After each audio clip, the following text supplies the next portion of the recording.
Family, friends, partners, your colleagues, your boss. It can be hard to believe that any of these people would exploit your vulnerabilities, but they do. Sometimes it's intentional and they want to gain something from you. Sometimes it's unintentional and they're only thinking about themselves. But their actions leave you open and unprotected, and the best way to combat this is to be aware of the people, of your vulnerabilities, and of the situations this can lead to. And that's exactly what we're tackling today. So let's dive into it, shall we? Starting off at number 1, when you always cover the bill, literally and metaphorically. Resource plus kindness equals setting an expectation. Expectation minus appreciation equals resentment. Sometimes you cover the bill once or twice because you know that you earn more money than your friends, and you're more than happy to do this. But then it becomes a habit. They stop pulling out their wallets altogether. Sometimes you're the only one always making plans to see each other. You're the one who remembers birthdays, takes on extra work, or you let go of things because you want to keep the peace. You're the one who takes the loss. And there's no acknowledgement or appreciation. They no longer pay attention when the bill comes. They happily hand over more work to you. They override your voice and opinions because they know you'll sit back. We see this with anyone who has something that others don't and are willing to share it. Those with more time, more resources, greater work ethic, and support than others. It's great to share, absolutely, but appreciation and acknowledgement, it is so important. Number 2. You're too easygoing and flexible. You know, we often speak about the importance of being flexible and resilient, right? You have to change and adapt as problems come your way. But sometimes, people create problems knowing that you'll bend for them, and then they'll know they can take advantage of that flexibility. When you're constantly putting yourself aside to accommodate other people, it means you struggle to maintain healthy boundaries. They infringe on your time, resources, and personal space.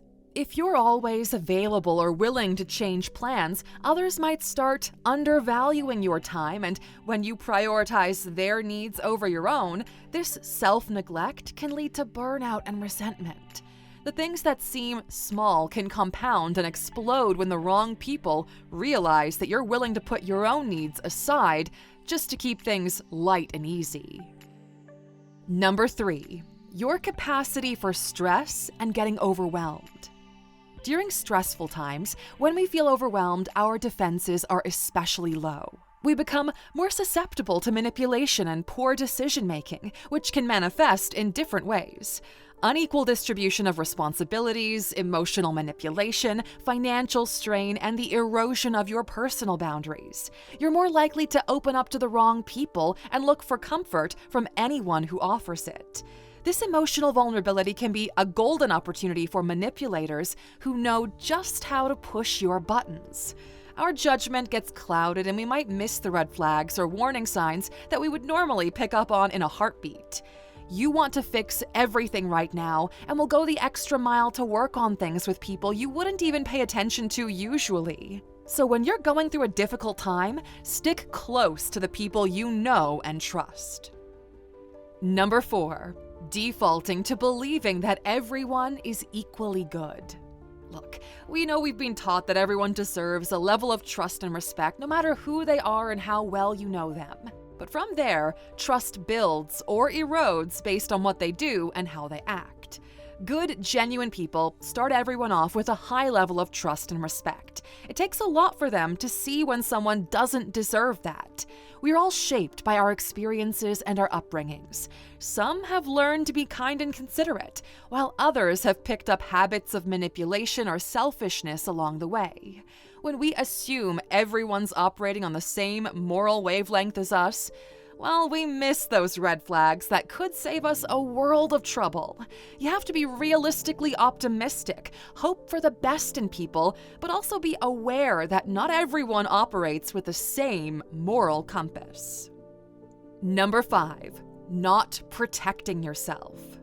Now, we protect our personal safety by locking our doors, right? By sharing our location and plans with people that we trust and getting to know someone before inviting them in. But we're not as vigilant about our emotional, financial, and even digital security. When you're not actively protecting yourself, you are leaving your front door wide open, my friend. You're basically inviting trouble in, and it's especially dangerous in our hyper-connected world. Emotionally, this could mean you're more susceptible to manipulation or gaslighting. Financially, you're exposing yourself to scams or identity theft. And both are open to more exploitation when you neglect your digital security. And that's where things can get really dicey in today's online world. The internet is like a double-edged sword in a lot of ways. It's amazing for connecting us, for work, for entertainment, but it's also a playground for those looking for a quick entry into your safe place. Every time you log into a public Wi-Fi network, you're at your local coffee shop or checking your bank account while traveling, you're exposing your personal data to people you don't even know. You have to lock your door, Aluxer, and this is where services like NordVPN come into play. Think of a VPN or a virtual private network as your own personal bodyguard for the internet. It's like having an invisible shield around your online activities at all times. When you use NordVPN, it encrypts your internet connection, making it much harder for hackers, identity thieves, or even your internet service provider to snoop on what you're doing online. Using NordVPN isn't just about keeping the bad guys out. No, it's also about giving you freedom and peace of mind. Want to access your home country's streaming services while you're traveling abroad? Well, they can help you with that. Worried about using public Wi-Fi at airports or hotels? The service allows you to browse knowing your data is encrypted. If you've been with us for a while, then you know how closely we work with Nord, so we've got a great extra offer for you. With every purchase of the 2-year NordVPN plan, you'll get 4 bonus months on top and up to a 20GB Saily data voucher. Saily is Nord's new eSIM service that gives you a connection in over 150 countries. It's even more peace of mind for your digital and personal safety. You need to protect those vulnerabilities under lock, key, and VPN, and this is how you do it. To get the deal, visit nordvpn.com/alux. We've also added the link to the description box so you can access it from there. It's risk-free with Nord's 30-day money-back guarantee. The ultimate goal is security, protection, and convenience. All right, let's dive right back into the video, shall we? Number 6, financial insecurity. Now, financial insecurity is like walking on a tightrope without a safety net. When you're constantly worried about making ends meet, it can leave you vulnerable in ways you might not even realize. When you're stressed about money, your focus narrows. You're so busy trying to keep your head above water, you might miss the warning signs of someone trying to take advantage of you.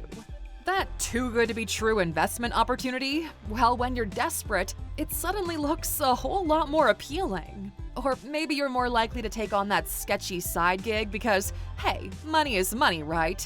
It's not just about falling for scams, though. Financial insecurity makes you hesitant to stand up for yourself in all sorts of situations. Maybe you're putting up with a toxic work environment because you can't afford to lose your job. Or you're staying in a relationship that's not good for you because you're worried about making it on your own financially.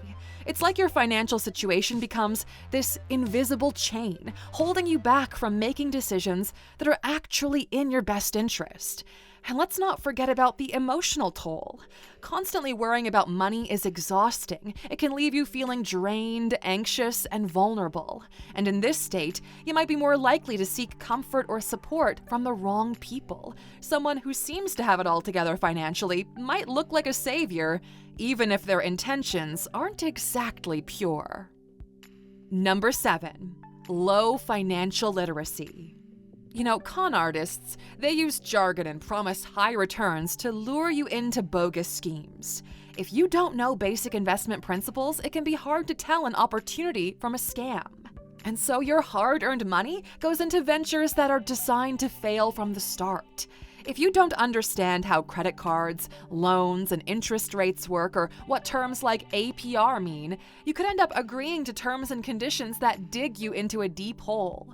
Your lack of knowledge can lead to debt adding up, and people and companies prey on this lack of knowledge to keep you indebted to them, forcing you to pay them for the rest of your life.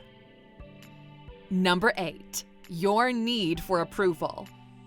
When you crave validation from others, it can cloud your judgment and make you more likely to overlook red flags or compromise your values to gain acceptance. This vulnerability can manifest in various areas of your life, from personal relationships to professional settings. Your desire for approval might lead you to tolerate behaviors or demands that you wouldn't normally accept. Manipulative people can sense this need and exploit it, pushing you to do things that you're uncomfortable with or taking advantage of your generosity. At work, your need for approval can also be a double-edged sword. While it's natural to want to be liked and respected by your colleagues and your superiors, this desire can make you more prone to exploitation. You might find yourself agreeing to take on extra work, to stay late, or accepting tasks outside of your job description, all in the hopes of gaining favor. Number 9, creating the safety net. Now, creating a safety net for other people comes from a place of genuine care and generosity, right? But often, what actually ends up happening is that you become the safety net. And the more people that you support, the less support you have available for yourself. When you do it once and you're good at it, those people start reaching out and leaning on you without realizing how much they're leaning and not supporting. They come to rely on you for financial support, emotional labor, or problem solving, and over time, this dynamic can drain your resources and energy, leaving you feeling taken for granted. A friend might frequently borrow money without making any effort to repay it, knowing that, hey, you'll always be there to bail them out. While helping occasionally is a part of a healthy relationship, consistently being the safety net without receiving anything in return can be exhausting and just totally unsustainable. Number 10, being afraid of confrontation. When you shy away from conflict, you often end up compromising your own needs and desires to avoid uncomfortable situations. And this fear can manifest in various aspects of your life, from personal relationships to professional environments, making it easier for others to take advantage of your reluctance to stand up for yourself. Your fear of confrontation can create a dynamic where others feel that they can push your boundaries without consequence. You find yourself agreeing to things that you're uncomfortable with just to keep the peace. Colleagues or supervisors, they could exploit your reluctance to challenge unfair situations or workloads. You could be overcharged for a service or sold a product that isn't advertised because you don't want to argue with the seller. It's a moment to be assertive and learn to stand up for yourself. That is how you create more balanced and respectful relationships where people are less likely to exploit you. Number 11, having a low self-esteem. Now, having low self-esteem affects how you see yourself and interact with others. When you don't value yourself, it's easy for others to sense this and take advantage of your insecurities. You end up undervaluing your skills and contributions. At work, they pay you less, give you an excessive workload, or treat you poorly. Your lack of confidence stops you from negotiating for better conditions or speaking up when something is unfair. You could even get handed projects and tasks way beyond your job description. And at the end of the day, this status affects your professional growth and could even lead to burnout. Constantly trying to prove your worth is exhausting. You have to know it and act like you know it. Number 12, believing that you're sensitive, dramatic, or weak. Now, we often make jokes about being sensitive or dramatic, right? But hearing it from someone when you're in the heat of the moment during an argument, that can completely derail your point, even if it's valid. It's like an immediate bullseye or target aimed at you, and you take a step back because society views those qualities in such a negative way. When you internalize these labels, you also start doubting your own feelings and perceptions, making it easier for others to manipulate or dismiss you. It's a mindset that can affect different aspects of your life, from personal relationships to professional environments where people can take advantage of your self-doubt. It can lead you to suppress your feelings and tolerate behaviors that are hurtful or unfair. You might hesitate to express your emotions or concerns, fearing that you'll be dismissed or labeled as overreacting. Number 13, not knowing what kind of treatment is fair or not knowing yourself. When you don't know yourself, when you don't know what kind of treatment is fair and how people should treat you, well, you don't know if they're behaving badly, and you don't know if your standards or expectations are too high and if their behavior is acceptable. Everyone is different. We all have a range of experiences and needs, and there's no rule book on how someone should behave in specific situations. Listening to other people's opinions can be incredibly confusing. They might accept things that you would never tolerate, or put their wall up against situations that roll right off your back. You have to know yourself. You have to know what you're willing to take, what you can handle, and what you'll do when someone pushes those boundaries just a little bit too far. Number 14, your mistakes. You know the phrase, everyone makes mistakes. Well, there's a way to move past mistakes in a respectful, valuable way, and then there's a way to become so caught up in those mistakes that people end up exploiting you. If you're embarrassed or ashamed of your mistakes, well, it's easier for people to guilt you into believing that you're wrong in the present. They can use it to shift blame or control the situation. If you make a mistake at work and it's always brought up, it can undermine your confidence and put you on a hamster wheel of always trying to prove your worth and skills. Your mistakes can be exploited by others to maintain control or superiority. Friends or acquaintances might bring up your past missteps in conversations to embarrass you or to diminish your achievements, and it can lead to a dynamic where you feel constantly on the defensive, unable to fully enjoy social interactions or assert your true self. And over time, this can further erode your self-esteem and make you more susceptible to further manipulation. And number 15, your past. Now, your past, especially when it includes regrets or unresolved issues, can give people the leverage they want to manipulate or control you. If someone knows how to wield it, they can bring it up during conflicts to get the upper hand. They can remind you of your past to make you feel guilty or ashamed, and that totally exploits your trust. You feel like you're constantly having to make up for something that you can't change, and you walk on eggshells wondering when it's going to come back up again. Some people bring it up to embarrass you or to diminish your accomplishments. You end up having to defend yourself around every corner. How can you build healthy, equal relationships when the shadow of your past is hanging over you? And hey, Lux, so that's the end of this list, but you stuck with us until the very end, so of course you're getting a bonus. And today's bonus is, surprisingly, your success. Now, when you achieve success, whether it's in your career, your personal life, or even social goals, it can attract people who see your accomplishments as opportunities for their own gain. At work, people might ride on your coattails and rake up credit for things that you did. Aligning themselves with your achievements can boost their own standing and career. In your relationships, your success can attract people who are more interested in what you can give them rather than in a genuine mutual connection. In social contexts, people gravitate toward you for not who you are, but for what they can gain from using your name and accomplishments. They become a part of the circles that can bolster their own reputations. And all of this leads to superficial relationships where you're valued more for your achievements and what they can bring to other people rather than your own personal qualities. And that's not a good place to be, because that's where you're left feeling used and unappreciated. Now, Alux, walking that line between knowing when someone is genuine and knowing when you're being paranoid is a hard one, right? It's normal to go back and forth and be easily persuaded or to change your mind about someone quickly. It's seldom gonna be a straight answer, but that's where knowing yourself comes in. What are you willing to accept? And what will you do when someone crosses that boundary? Tell us in the comments. We always love hearing your input. Let us know the lines that people have crossed with you, and tell us what you did to make sure they never cross that line again. We'll be right there with you in the comments.